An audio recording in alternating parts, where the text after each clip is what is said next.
Hey guys, in this video, we will learn how to delete your Instagram account. First, open the Instagram app or website and log into the account that you want to delete. Second is, go to your Instagram profile by clicking your profile picture at the lower right corner.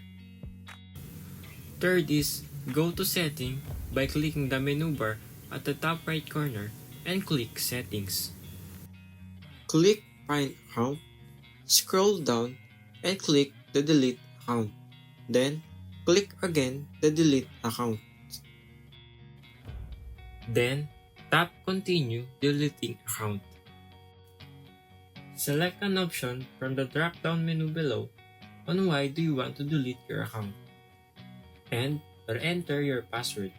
The option to permanently delete your account will only appear after you selected a reason from the menu and entered your password.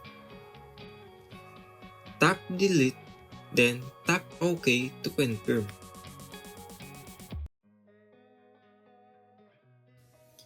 Thank you guys for watching this video and see you on my next tutorials.